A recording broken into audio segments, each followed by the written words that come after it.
The House has passed a continuing resolution that extends government funding until February 8th.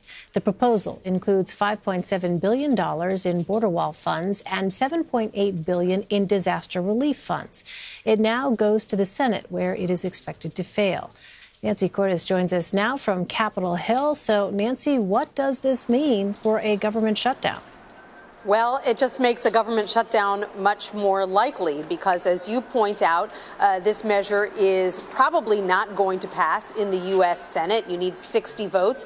Democrats are likely to vote no en masse, and that's after the Senate comes back because so many of these senators had already left town. They passed a clean funding bill last night, and we're told you're good to go. So they're not going to be in a great mood when they get back here, but if they don't come back, then you're all but guaranteeing a government shutdown.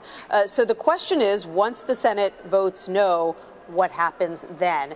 Crucially, after the House took this vote, the House Republican leadership did not tell members, okay, you can go home.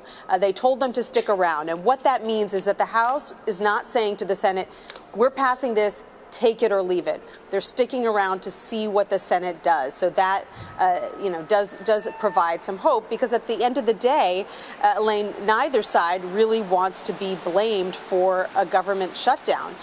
Interestingly, the fact that this did pass in the House means that the president called Nancy Pelosi's bluff, and he was right. You'll remember that last week when they were all sitting there in the Oval Office, he kept saying, I can get the House to pass the money for my border wall. I can do it in a minute. And Nancy Pelosi kept saying, you don't have the votes. You don't have the votes.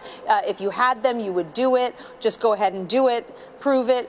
Well, he did prove it tonight. And in fact, this measure passed by a pretty significant margin, with almost every House Republican voting yes. Yeah, I mean, it's an excellent point, Nancy, because we all remember watching that. And when Nancy Pelosi was speaking about that, she seemed to display a level of confidence. But it seems, at least on that point, the president was correct. So the question I think people are going to be wondering, is there any place at all for agreement here in the time remaining before that funding deadline and the government shutdown actually hits? Because, for a lot of folks, it's been such a case of whiplash listening to the president and Democrats over the past week.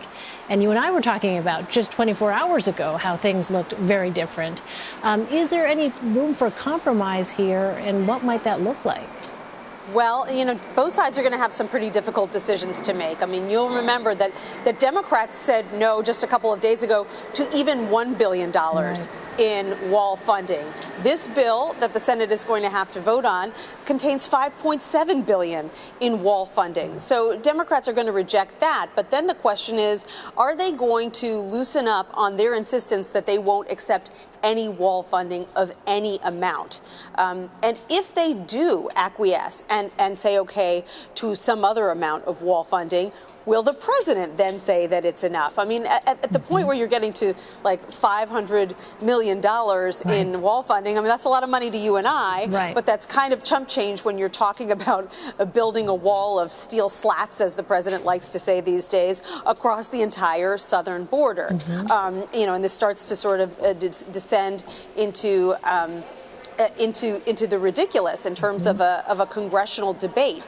But at the same time, both sides know that they are going to share a portion of the blame if the government shuts down. And we are talking about a quarter of the federal government that needs to be funded by Friday night at midnight. We're talking about the Department of Justice and the Department of Labor, NASA, the Department of Agriculture, big, huge bureaucracies where suddenly hundreds of thousands of federal workers are going to be uncertain about whether they're furloughed, whether they're going to get paid, when they're going to get paid, how long this is going to last. And this is not a position that anyone wants to put these workers in right before Christmas. Interestingly, we did get an indication from the White House that the president, who is scheduled to leave himself for the holidays to Mar-a-Lago on Friday, will not travel if there is a government shutdown. But, we've seen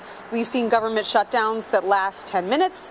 We've seen government shutdowns that last 22 days. So it's it's really hard to say at this point whether it will happen, and if it does happen, how long it'll last. Nancy, you mentioned earlier senators basically leaving town earlier.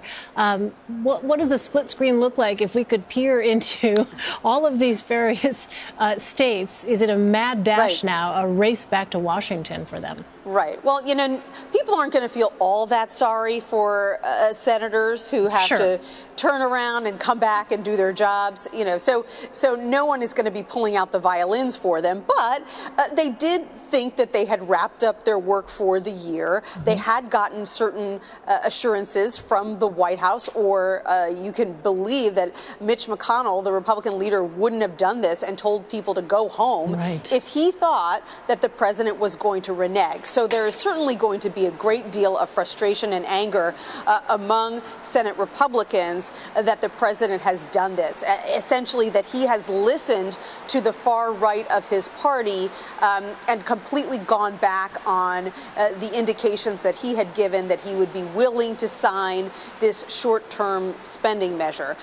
So there could be some lingering bad feelings that continue on into the new year. On the other hand, Senate Republicans and House Republicans, frankly, have gotten pretty used to this dance by now, and there will probably be some Senate Republicans who hopped on planes who say to themselves, you know, maybe that wasn't such a wise idea. I probably should have just stuck it out for a few more hours to see what happened, knowing that this president does have a tendency to change his mind. All right, coming down to the wire, Nancy Cortez in Washington for us. Nancy, thank you. You're welcome.